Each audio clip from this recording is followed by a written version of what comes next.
Assalamualaikum sahabat, salam sukses untuk kita semua. Jumpa lagi bersama saya Kiki di channelnya Si Kumis.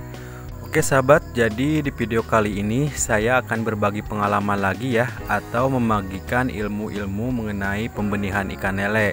Nah, namun yang membedakan di video kali ini dari video kemarin, di video kali ini saya akan membagikan ilmu mengenai pemijahan ikan lele ya, agar proses pemijahannya itu bisa berhasil ya sahabat, dan telur yang dihasilkan dari induknya itu biar tidak banyak yang putih atau gagal menetas ya sahabat.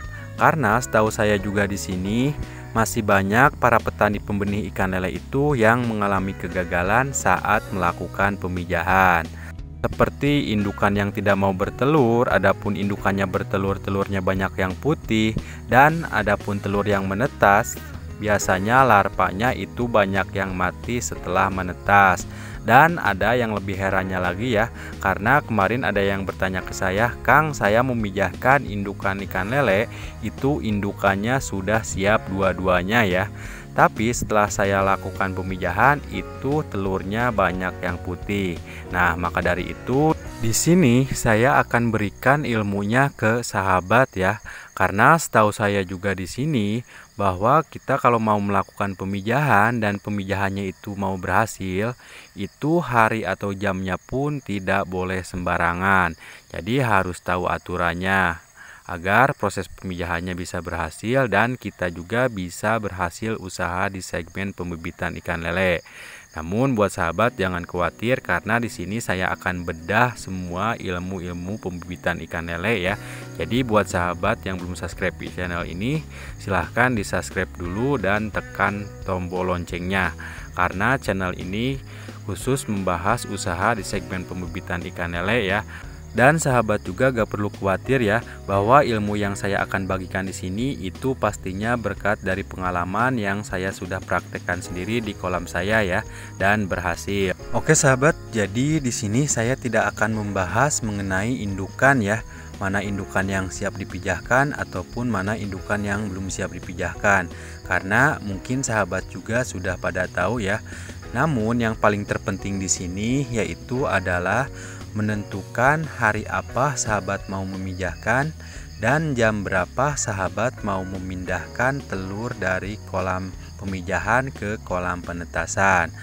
Nah, jadi untuk hal yang pertama yang perlu sahabat ketahui, kalau sahabat mau melakukan pemijahan dan pemijahannya itu berhasil, itu sebenarnya tergantung sama diri sahabat sendiri ya.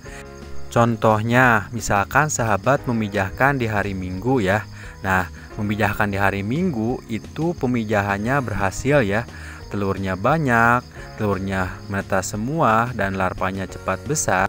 Itu saya sarankan di siklus berikutnya sahabat harus melakukan pemijahan di hari yang sama lagi ya, di hari Minggu lagi. Karena setahu saya juga di sini bahwa usaha di segmen pembenihan ikan lele ini kita harus mempunyai ilmu titen ya. Jadi ilmu titen itu kalau kita sudah berhasil di hari itu, berarti hari berikutnya juga harus melakukan pemijahan di hari itu juga.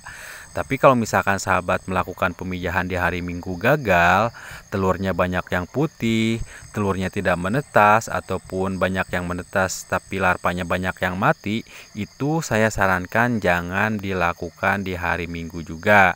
Jadi itu sahabat harus melakukan di hari yang lain.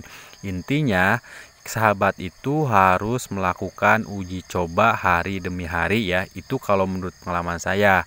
Contohnya saya di sini memijahkan di hari Minggu. Nah, untuk siklus berikutnya pun kalau saya berhasil di hari Minggu itu saya pasti lakukan di hari Minggu. Jadi ilmu pembibitan ikan lele atau pemijahan ikan lele ini itu ibaratkan ilmu titen. Kalau kita berhasil ya kita ulangi terus, kalau kita salah ya kita cari solusi atau hari yang lainnya. Jadi intinya sahabat itu harus bisa membedakan ya di mana saat sahabat melakukan pemijahan di hari Minggu atau sahabat melakukan pemijahannya di hari Senin. Contohnya, apa kelebihan sahabat saat melakukan pemijahan di hari Minggu dan apa kelebihannya saat sahabat melakukan pemijahan di hari Senin, entah dari larvanya cepat besar ataupun pertumbuhan larva yang sangat lambat. Jadi ini sangat penting sahabat ketahui. Untuk hal yang kedua yang perlu sahabat ketahui, agar proses pemijahannya itu berhasil dan penetasan telur ikan lelenya itu bisa berhasil, coba sahabat tentukan jam berapa sahabat mau melakukan pemindahan telur ikan lele itu ke kolam penetasan. Nah, di mana masih banyak hal ini terjadi ketika saat melakukan pemindahan kakaban ke kolam penetasan itu telurnya berubah menjadi warna putih. Intinya, telur sebagus apapun kalau kita tidak tahu waktu memindahkan kakaban ke kolam penetasan, itu telurnya pasti berubah menjadi warna putih. Jadi ini sangat penting sahabat ketahui. Nah, jadi saran saya di sini seperti yang saya tadi sudah jelaskan bahwa untuk pemindahan telur ikan lele pun itu jamnya sahabat harus lakukan berulang-ulang ya, atau ilmu titen yang saya tadi sudah bilang. Jadi kalau misalkan sahabat memindahkan telur di jam 5 sore itu bagus. Nah, untuk ke siklus berikutnya pun itu dilakukan di jam yang sama ya. Nah, kalau misalkan sahabat memindahkan telurnya itu misalkan di jam 7 pagi dan bagus, nah itu juga sahabat bisa lakukan di jam yang sama.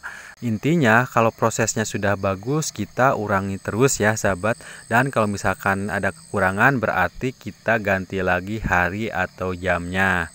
Namun yang terpenting di sini saat sahabat melakukan pemindahan telur ke kolam penetasan itu usahakan telurnya ada di posisi bawah ya, jadi jangan di atas.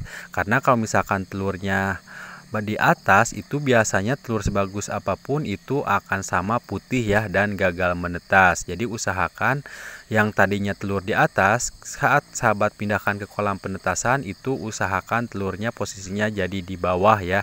Dan di situ juga sahabat jangan lupa ya, jangan sampai si kakabannya itu bergerak-gerak ya.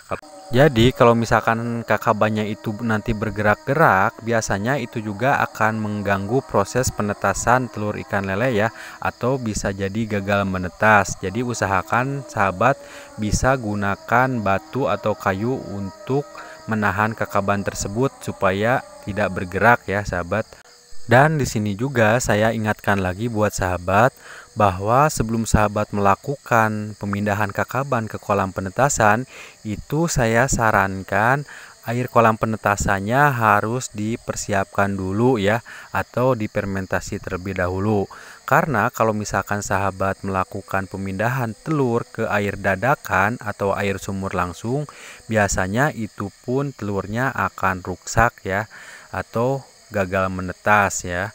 Jadi usahakan sebelum sahabat melakukan pemijahan itu air kolam penetasan ada baiknya dipersiapkan terlebih dahulu agar proses penetasannya itu bisa berhasil ya sahabat.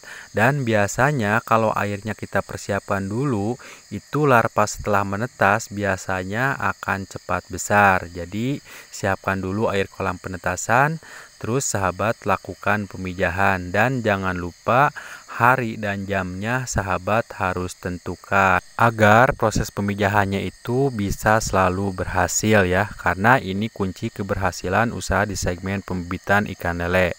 Oke sahabat, jadi sekian dulu video dari saya. Assalamualaikum warahmatullahi wabarakatuh.